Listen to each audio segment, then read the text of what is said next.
Welcome to our Cities at Tufts virtual colloquium.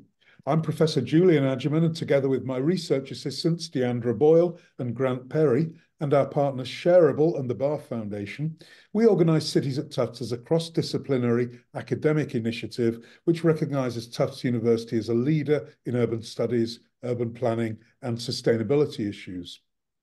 We'd like to acknowledge that Tufts University's Medford campus is located on colonised Wampanoag and Massachusetts traditional territory. Today, we're delighted to host Professor Karin Bradley, Professor of Urban and Regional Studies at KTH Royal Institute of Technology, Stockholm, Sweden. Her research concerns planning and policy for sustainability transitions, the role of civil society, alternative economies, and the justice aspects of transitions. She's been the co-director of the 8-year research program, Mistra Sustainable Consumption, from niche to mainstream, that engages researchers from different disciplines, as well as municipalities, civil society organizations, companies, and national authorities in Sweden. She's had several assignments for the Swedish government, including leading a public inquiry on the sharing economy. Publications that she's responsible for include Community Repair in the Circular Economy, Fixing More Than Stuff, In Search of Sufficiency Politics, The Case of Sweden, and Planning for Sharing, Providing Infrastructure for Citizens to be Makers and Sharers. Karin's talk today is how local government can use grassroots initiatives for sustainability transitions. Karin, a Zoom-tastic welcome to Cities at Tufts. Thank you so much for that introduction, and I'm very happy to be here. I will start my screen sharing. So I'm working at KTH in the Royal Institute of Technology in Stockholm, Sweden, and the sort of research that I'm going to talk about today. Let me see if I can get it into full screen mode. Is very much in the context of Sweden, more specifically drawing on cases in Gothenburg, but also in Berlin. And I understand that you are all from very different contexts and many are in the US, so the conditions might differ slightly. But hopefully you can relate to some of this. And that's also something we can discuss at the end. So this is the title, and the work is part of a larger project called Grassroots Initiatives for Energy Transition that I'm working on together with colleagues from University of Uppsala and Linnaeus University and another colleague at KTH and one at Gothenburg. And we're doing several sort of papers and done years of actually field work. But I will present one little piece of this, and it's as I said, it's sort of ongoing work. So I'm very open to comments and questions and sort of suggestions for sort of the analysis. And our focus here is on grassroots initiatives in the areas of energy, transport, food, repair, and reuse. And I should say that it's grassroots initiatives that somehow are active in sort of doing sort of practices in terms of then themselves expanding infrastructure for cycling, for instance, through play streets or for in terms of food sharing, etc. So it's not sort of campaign organizations necessarily, more like traditional environmental organizations. And a little bit of background to sort of to what we're doing is the need for when we talk about sustainability transitions and circular economy, etc. There is more and more awareness that kind of even if we do circle and reuse and sort of recycle material, there's still so long way to go. Currently, there's a quite recent study on the circularity of in the context of Sweden that pointed out that only 3.4% of the economy is actually what you could call circular. So it's really still based very much on virgin material. And a similar sort of study on the EU level said around 9%. So with that said, there's also a need to reduce sort of levels of consumption, of material consumption. And therefore, this kind of interest also in sharing and reusing. Sort of you have this, I think this is taken from the story of stuff, this sort of building on Maslow's hierarchy of needs, where really the emphasis should be on, you know, using what you have or borrowing rather than buying new when we talk about sustainable consumption. And I think this kind of perspective has really come to influence and be kind of quite a core part of transport policy, at least in the context of Scandinavia, but also more and more in the EU with this. Some of you might be familiar with this, but this avoid, shift, improve kind of logic and hierarchy, where the first step is really try to avoid the need for sort of traveling, and then shifting to more sustainable forms of transport. And then, if not possible, then improve. So electrification, for instance. So I think that is really has come into the sort of planning procedures and the way we think in terms of sort of urban planning. Whereas if you relate that to material consumption, it's much more sort of politically sensitive, and it's considered as more somehow political to plan for or try to encourage less material use of resources. So, whereas we can see many sort of grassroots engaged in different ways of sort of sharing, swapping, and making use of the existing. So that's kind of the background of, so what can be learned from grassroots initiatives, and how can also local governments kind of work with, or learn from, or use kind of the work of grassroots initiatives. So that's the kind of the main question, but also more of a maybe analytical question: how may this be conceptualized? And I'll come to one way that we are currently thinking about this in terms of different kind of modes. You can say modes of governing, in a sense, grassroots initiatives. And here the focus then is, as I said, on the grassroots initiatives working on practices. And here the focus is on cycling, food, repair, and reuse. We don't have in this work, we left out the energy because there are slightly different conditions there. Yes, and it's based on interviews with the grassroots initiatives in these two cities, and also with interviews with public officials and also different intermediary organizations. Yes, and I should also say that we are, of course, not the first ones in history that have been thinking about different ways that local governments relate to grassroots initiatives or civil society organizations. Just pointing at some work that that we are building on and relating to is the work of Julia Wojtenko-Palgan and colleagues that have explored sort of different ways of municipal governance of sharing economy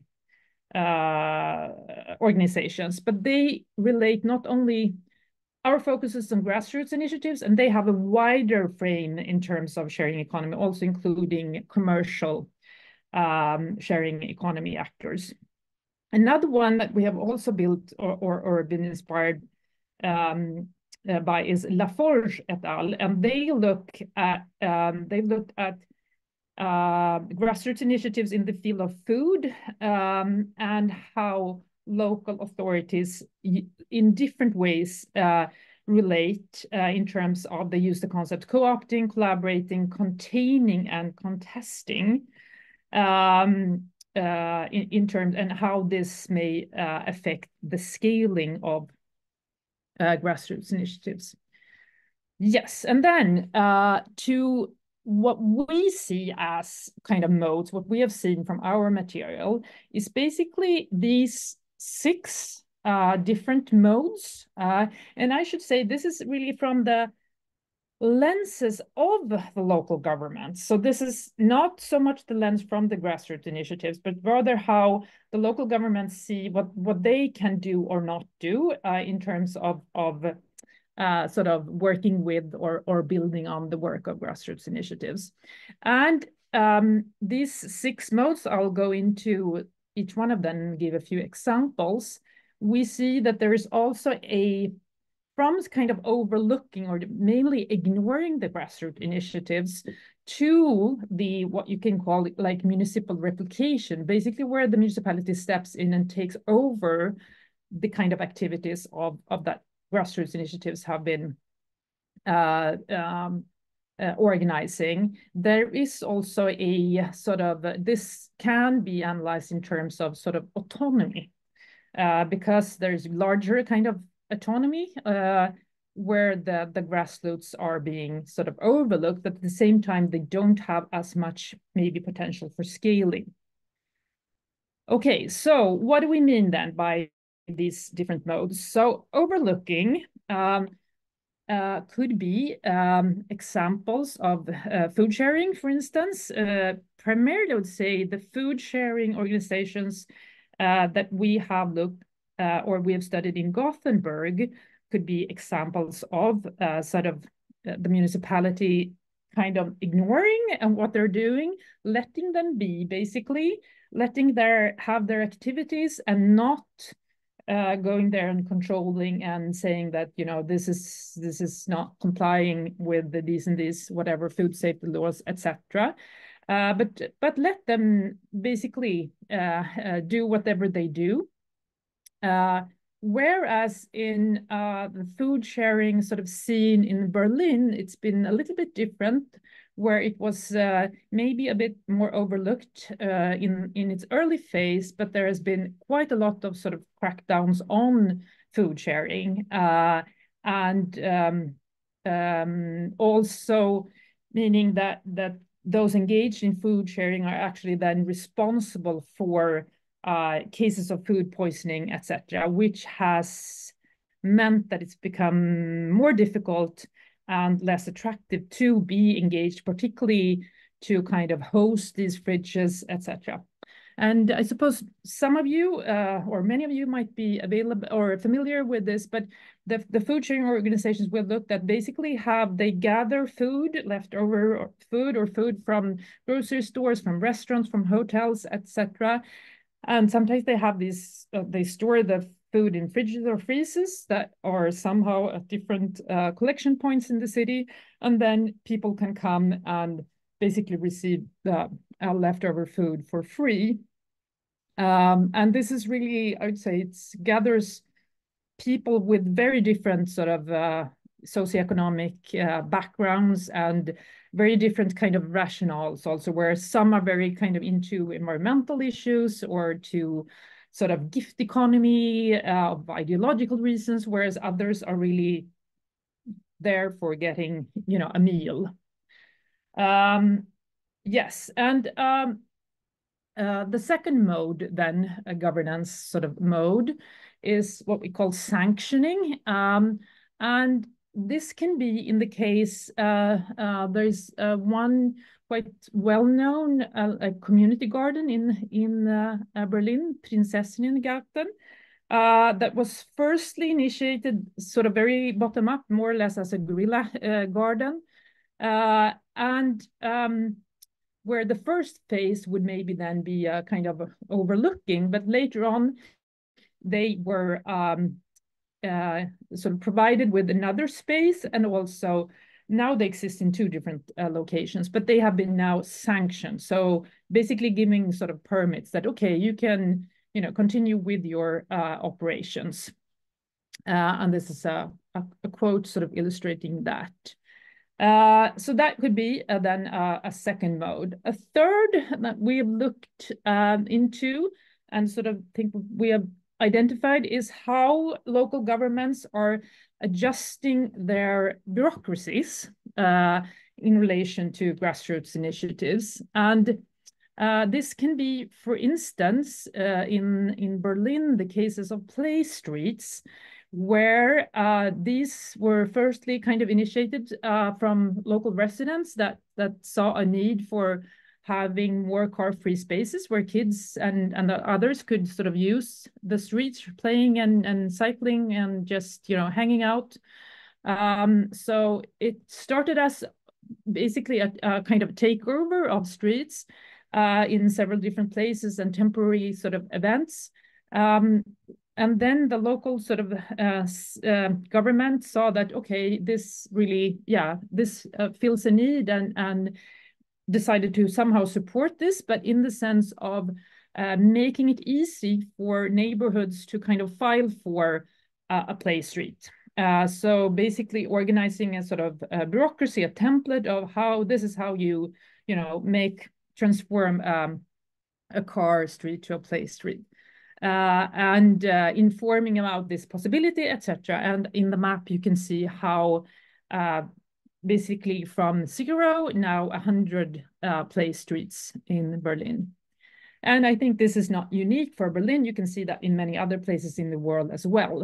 But what we mean is specifically then the way of doing administration and bureaucracy is simpler for these kind of initiatives. The fourth mode then is what we call, we haven't really decided actually if we're going to call it coordinating or making visible or something like that. But it's basically when local governments support, you can say, grassroots initiatives in the sense of making them visible for larger population, more or less. And this can be illustrated through the example of Smarta kartan, which translates to the smart map.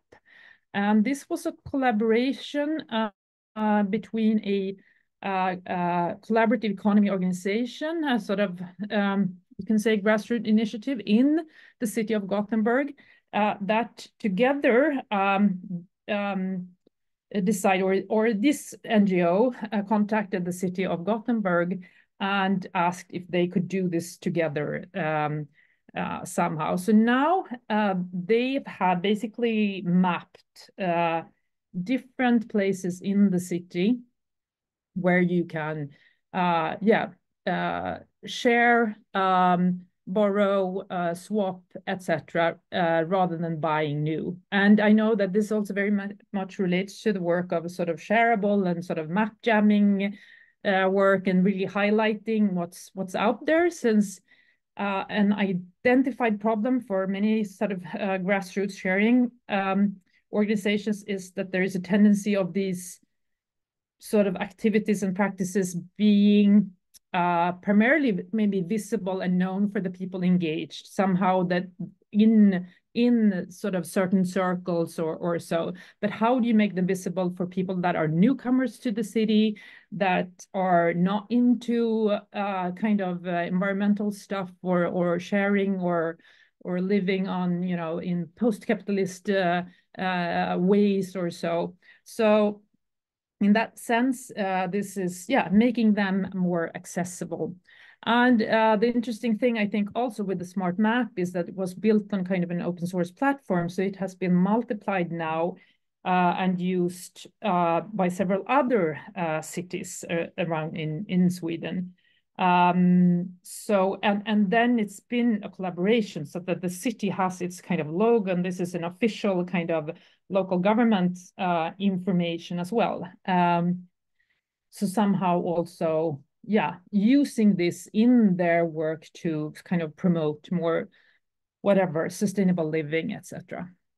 And this is something we also saw in Berlin, that the local government there has done both an electronic but also physical maps, highlighting where and showing where these kind of grassroots initiatives have their operations and opening hours or whatever. Okay, and then the sort of the fifth mode is what we call partnering, and this is then a form where the grassroots kind of initiative is being sort of used by the local government in the sense it could be in terms of public procurement, for instance. We see cases where local governments, for instance, buy services, for instance, food to their events from community gardens, etc. And this is a case from Berlin where this ADFC is a local cycling organization where they started to kind of gather cargo bikes and electric cargo bikes that could be used by several people, and that then the local government picked up on this, so they've organized these kind of fleets, open, fleets of cargo bikes that people can use. So in that way, it's a form of partnership between this cycling organization and the local government.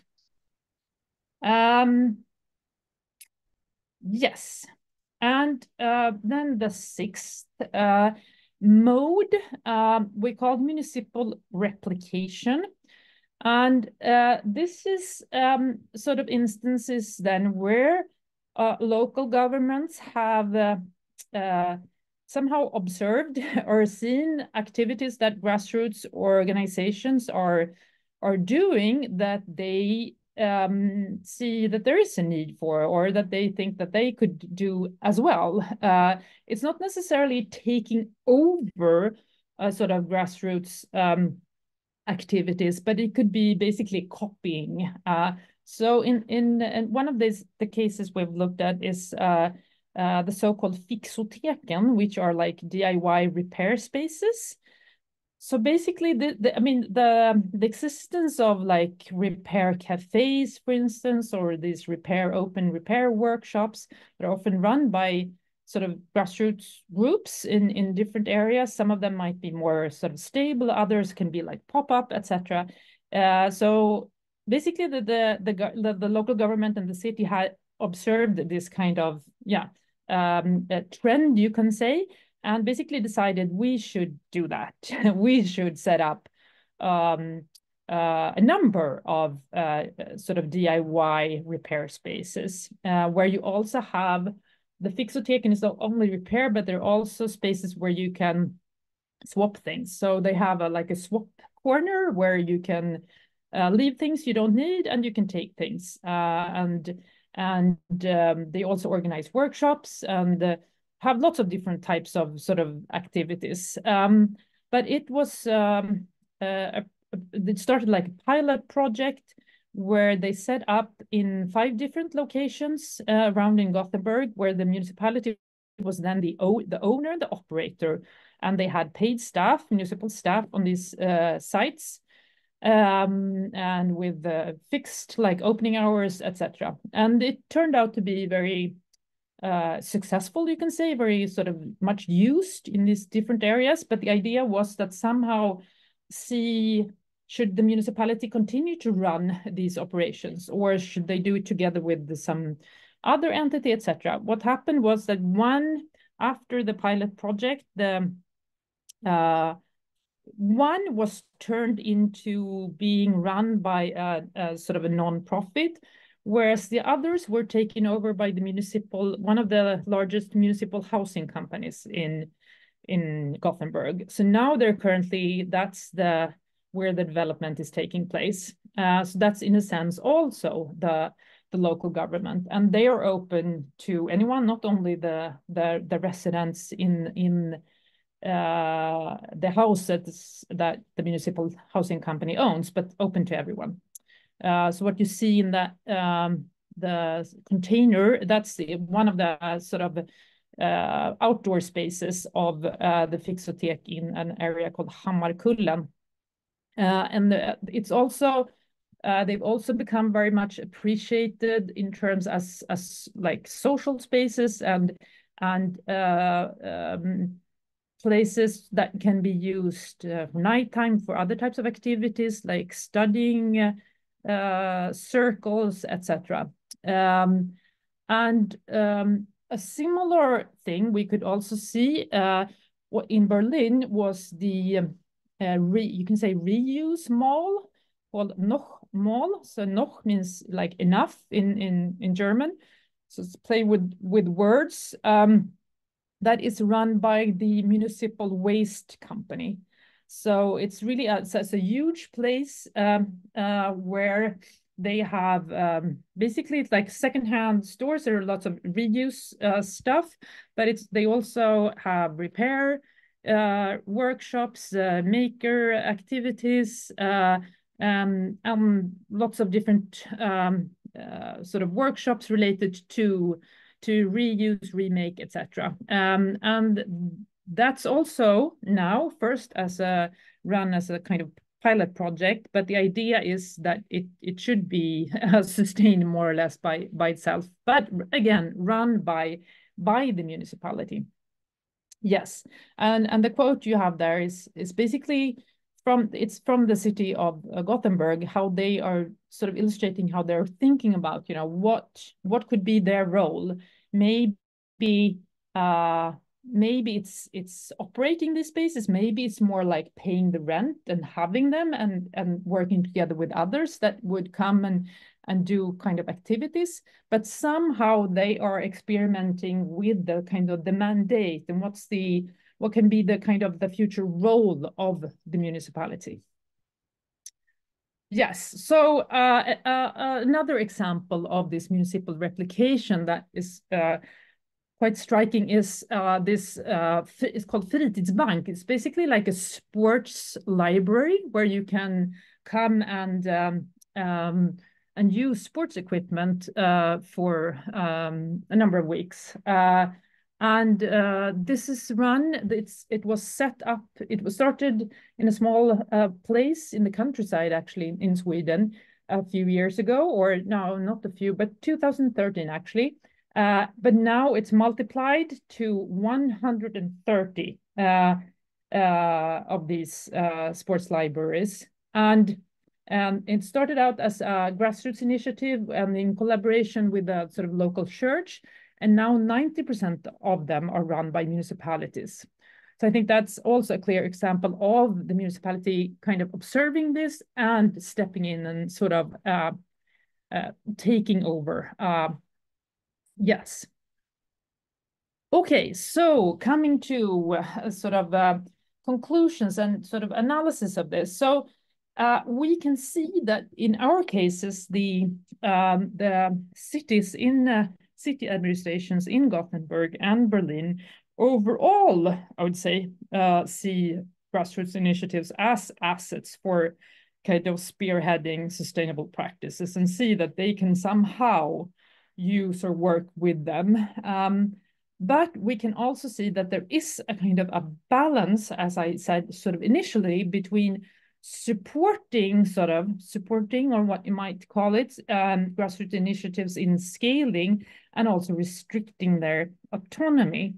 And this is how, in a way, how you can think about this in terms of these 6 different modes that I've mentioned, where you have in this grassroots initiatives operating here, you often don't reach beyond sort of a critical niche. It's people really engaged in, say, community gardening or so on that, you know, would find the place and be active. Whereas, you know, here we have the coordinating or making visible is about, making it more accessible to more people, etc. To the kind of a step where the municipality steps in, multiplies, sets up similar kind of operations in different districts, etc., and make it very sort of accessible. But at the same time, you lose some of the how can I say, the engagement, and maybe lose some of the criticality and maybe this little bit of the soul of the grassroots initiative. So in that sense, there is a kind of a tension in terms of autonomy here, where you can perhaps think that maybe it's somewhere, you know, in terms of coordinating or partnering, where you really have a good possibility for grassroots to be able to do their operations, being to some, in a one way supported, but not entirely reliant on the municipality, because being very reliant on the municipality means also a certain sort of perhaps vulnerability. Yes, and but what we have seen so far is that if these grassroots initiative and their practices are to reach a broader population, some degree of municipal involvement is probably needed.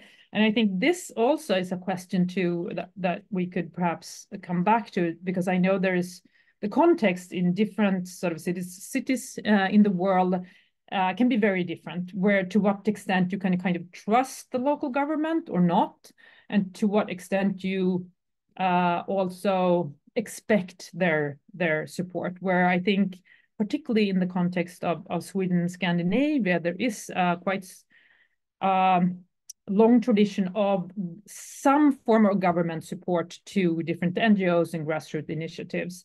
Whereas we could see in the context of Berlin, maybe a stronger tradition of wanting to be autonomous, and not even if they would be given funding, some wouldn't take it. Yes. And some final sort of reflections on this, also relating it to sort of to history. That, you know, that what is currently seen as the responsibility of the municipality hasn't been that you know, forever. So I think it's interesting to point out that, say, the infrastructure for cycling, say bike paths, etc. I mean, that was something that grassroots initiatives of different forms pushed for and enacted themselves some decades ago. And also what we now see as municipalities and cities all over the world are providing some form of bike sharing system, for instance, often in collaboration with commercial companies. But that was also something being pushed from grassroots initiatives sort of early on. And this is an example already in the 60s from Amsterdam, where it was the supposedly first bike sharing system that was run by grassroots groups, where you had, there were certain white painted bikes. But this now has become, you know, the mandate and the role of the municipality. And so what can we, how can this then inform, or what can be learned from this in terms of, you know, policy for local governments, local authorities today? Well, I think our argument here is that what we today see, the activities in terms of these repair spaces, reuse, food sharing, different forms of ways of minimizing sort of material consumption and increasing sort of circularity, that is something that municipalities are starting to pick up, and perhaps in the future seeing as part of their sort of role. And this, I mean, in a similar way, like if you think about libraries, I know also this is different in different contexts, but at least in the context of Scandinavia, it's the municipality providing libraries. That's, you know, that's a basic service for people. And this is something they also must do. And that wasn't the case a number of decades ago. And now you could think of, you know, a similar way, like tool libraries or spaces where you can fix things. If that's going to be more and more important in the future, maybe that's also an infrastructure that somehow the municipality needs to, provide the citizens with. And this, it comes from the one of the reports of this Fixoteken spaces where they point out that, you know, these are current locations, but also in some of the interview material, they're pointing to, yeah, maybe it should be in not every, but in districts all over, basically, the city. And something we've seen now is that many municipalities all over in Sweden are experimenting with this kind of repair spaces or reuse centers, reuse malls, etc. So that was basically what I had planned to say, and I'm very sort of eager to hear your comments and thoughts. And I have a final sort of slide just with some literature, if in case you wanna, yeah, check some of the whatever details or so. Okay, now I'll stop sharing. Well, thank you so much, Karin. What a fascinating talk. I love the typology, really clear, and I think makes a lot of sense. We got a lot of questions. I could ask you questions, but I'm going to save mine till the end. But first one, and Samian Gestelm Helm. Your name is all run into one, so I'm not sure who you are, but clearly you've looked at Montreal. Grassroots initiatives are very important to quickly test new social ideas. Have you also looked at how cities can inspire more grassroots initiatives to happen? I've seen great examples in Montreal in the past. And as somebody who spent a year on sabbatical in Montreal, yeah, Montreal is probably the premier example in North America. But Karin, what do you think? Yeah, that's a good point. And probably there is a lot of that going on as well, but we haven't really in our sort of material, we haven't seen the local sort of governments saying that themselves, that we are somehow providing, you know, whatever seed funding or doing events for new ones, because that's what I got from the comment. Yeah. But rather that they are arranging lots of like matchmaking events and sort of inviting the ones that do exist. But yeah, I think that's a relevant comment that you could maybe find also actively kind of looking and encouraging sort of new ones to develop. Yeah. I see Samian. Is that your name, Samian? Have you got anything to add there, Samian? Yeah, do you hear me well? We got you, yeah. Yeah. Perfect. Yeah, no, I was in Montreal for a study trip about grassroots initiatives, and there you could see a lot of collaboration between the city that would fund a lot of local associations to inspire more grassroots initiatives to come together. And there was one thing that I really enjoyed. It was called in French La Foire des Possibles, which is basically a festival about potential projects where they would actually create an event in a space where people could just come together and create like a local stand, right? Where you could then present your ideas and then people could come, sign up to join the project, for example, and then the association and the city would find ways to finance that or to help them to test it. So that was, for example, one of the things that I found very inspiring. I put the link in there in the chats, but yeah, you don't see it that much, right? Like cities being very proactive on creating like the right supporting programs and so on to inspire more of those. So that's why I was quite curious in that sense. Thanks for the presentation. It was really interesting. Great, thanks, Samian. Question from Mike Boyle. Did you look into how the electioneering cycle does not impede the GI initiatives, e.g. new power in party, funding for GI dries up? Oh, the political cycles. Yeah. Yes. Okay, that's a very good also comment. We did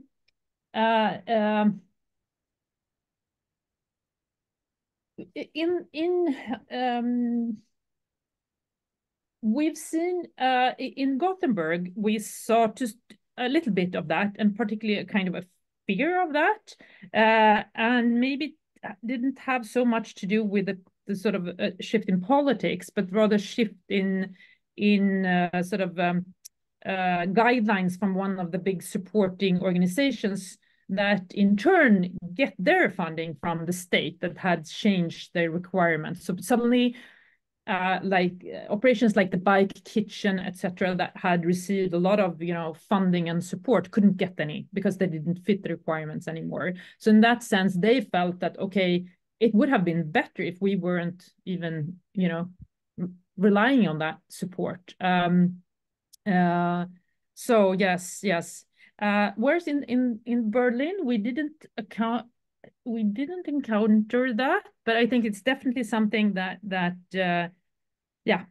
is relevant, and particularly I think maybe in cities where there is a tendency to go back and forth politically. I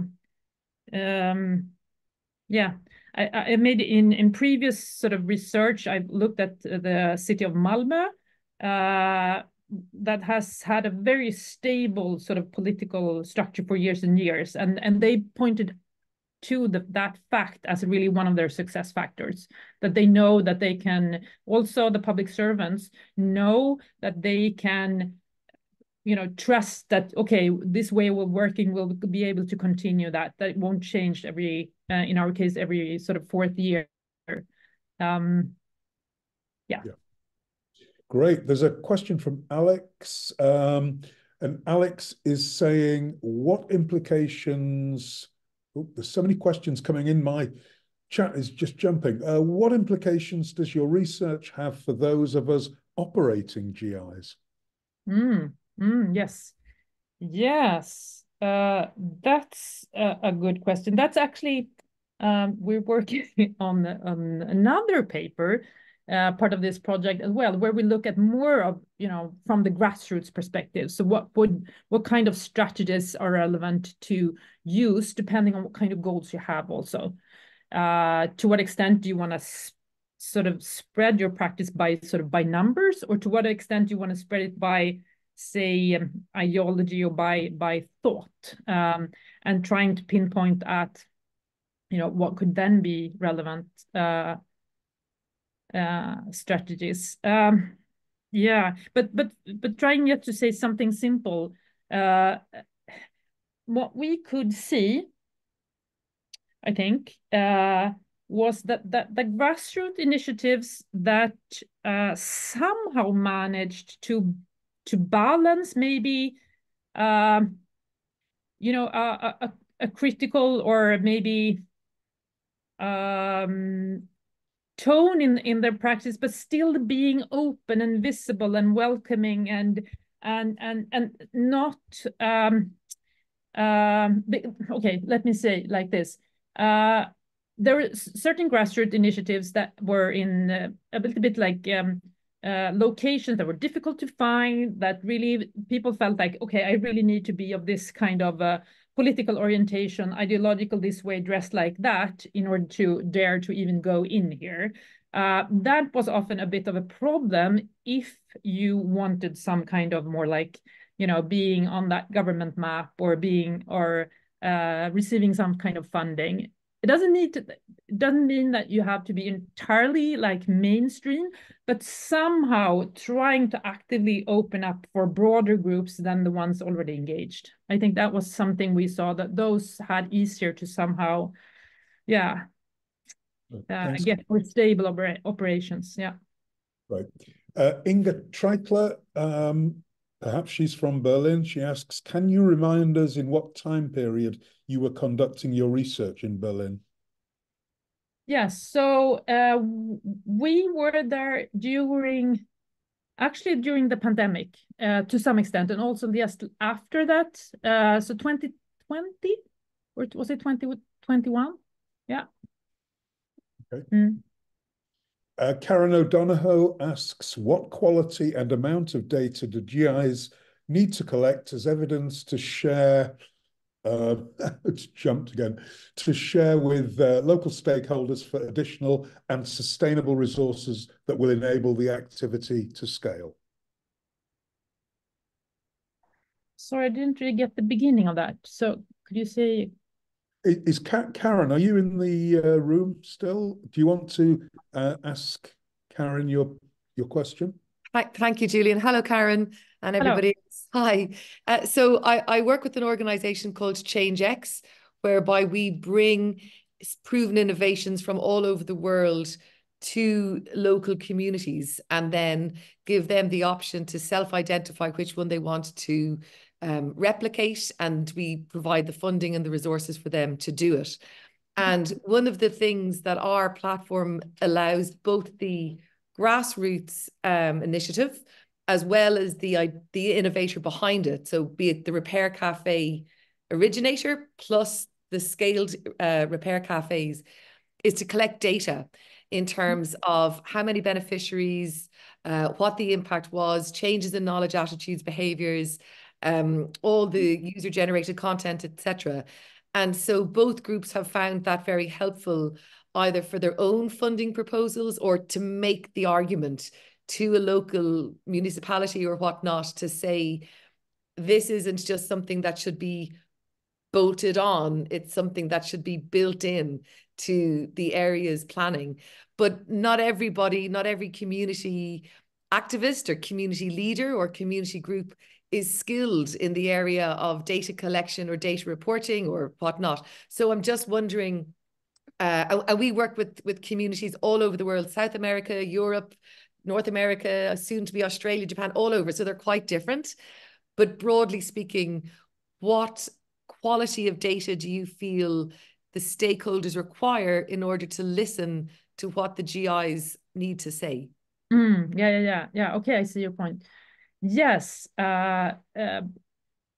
Well, I would say in the case of Sweden, there are a lot of these sort of like government programs that are very much focused on reduction of CO2. So you'd have to, in that case, be able to somehow quantify the effects from your operation in terms of CO2 reductions, which for some of these organizations was very difficult. And even that's not necessarily, you know, their main focus. And particularly, I remember some of the bike kitchen in Gothenburg, feeling, you know, that's, you know, what we're doing. It's so much more about reuse and building sort of empowerment and learning how to be more autonomous in terms of not reliant on cars, etc., which of course relates to CO2. But anyhow, that's what they had to do sometimes. So yeah, I think that's. But we did not see any. That's super interesting with your organization, that's somehow aiding with this, because we did not encounter that. What we did encounter, though, was kind of intermediary organizations that were in different ways sort of helping with funding, but also making like booklets or guides and, you know, popularizing. So if you want to set up a, say, bike kitchen or a toy library or whatever it is, this is what you know, should think of. And that's something, because often the actual GIs themselves didn't necessarily have the, you know, the interest in doing this, spreading their work. They sometimes just wanted to do their own little, you know, the thing rather than spreading. So it was more about that type of, not so much maybe data, but rather, I would say handbooks, guidebooks. Yeah. Thanks. Question from Mike Boyle, very important question. Did you look into the difficulties caused by government silos and no department being responsible for the GI initiative? And he says, again, he's got loads of examples on this. But, you know, I think this really gets to the core, doesn't it? You know, these GI initiatives are not siloed. Governments are. How did that work? Yes. Yeah, that's something we very much encountered, and particularly in the context of Gothenburg, where several of the GIs and also the municipal sort of officials pointed out that there is often the situation that kind of sharing organizations we have looked at, they didn't fit into exactly to the silos, because the whole kind of administrative system was built on, you'd have the administration for sports and culture, you would have environmental, you would have waste or maybe transport infrastructure, etc. And many of these cut across. and that meant that if they applied for permits or funding or whatever it was, it often ended up, nobody's responsibility. But that was something that they also very consciously have worked with in the city in Gothenburg to change, and change sort of the guidelines. And they even did attempts. I think it's fascinating. They realized that this was a problem, so they cooperated with the GI, asked them, so now you apply for funding and we'll see how this goes. So in order to learn, how where that application would end up. So they tested in a way their own system and then tried to change it. Yeah. Okay. I'm going to throw in a couple of questions here, Karin. I mean, first, having worked in local government, albeit in the 80s and early 90s and in the UK, and working in an environmental health department, these were people who, environmental health officers, very protective over their professional status. They'd only, in the last 20 years, got, in the late 80s, like professional status. How is it working with those? It's the silo question.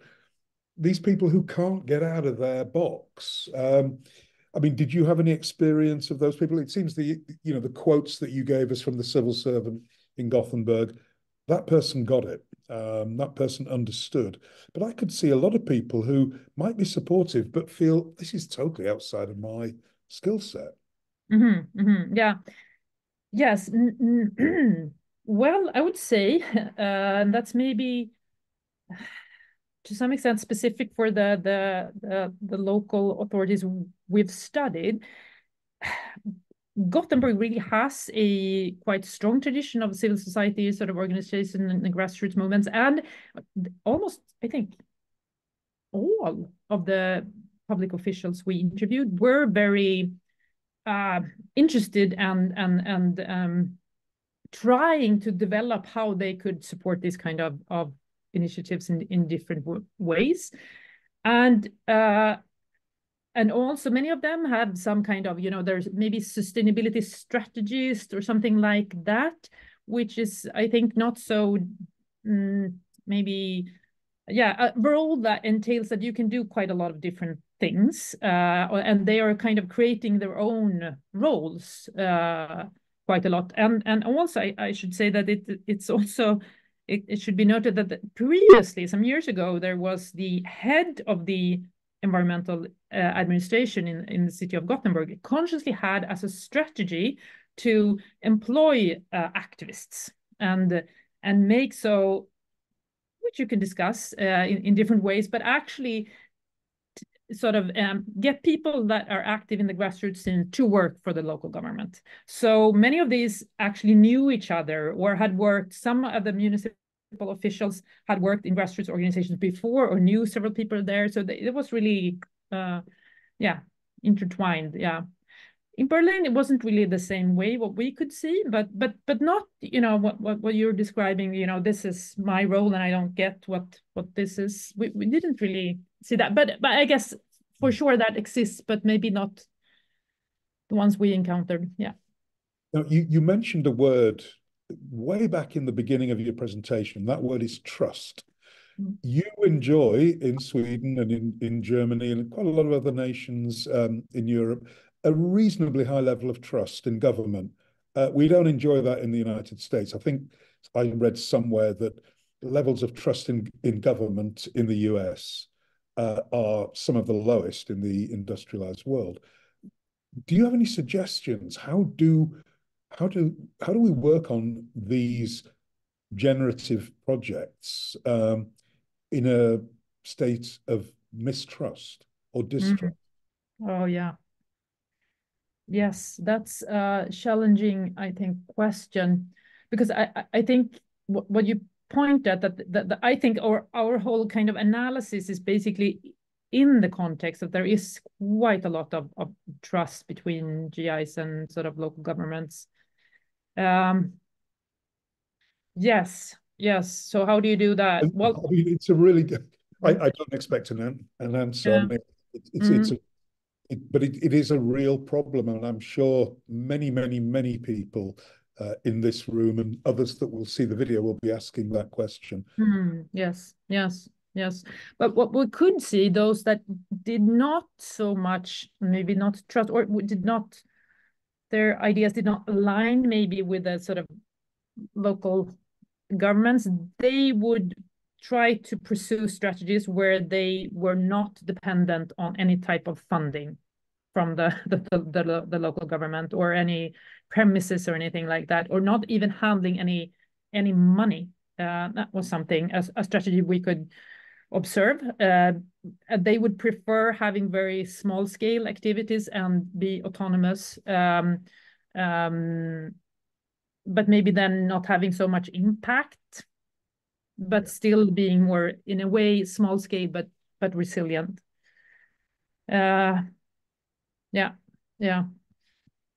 Okay, well, Karin, it's coming up to 1 o'clock here, 6 o'clock in Stockholm. Thank you so much for a fantastic presentation. People are already asking where we can get the podcast and things. Tom, I see, has just put a link in for everybody here. All of these are recorded. You can get a podcast and the video. And to Andrea C, who's seeing her local Conservative MP next week. Yes, you can show him, her, they this recording, and I hope it helps to change policy. Maybe. Can we give a great round of applause for Karin, please? Okay, thank you so much, and great to be here, and thank you for all very good questions and comments. So our next colloquium is on April the 10th, where Dr. Eden Kincaid will talk on her work, Consuming the Creative City, Gastro Development in a UNESCO Creative City of Gastronomy. Fascinating. See you on April the 10th. Thank you. Bye. Thank you.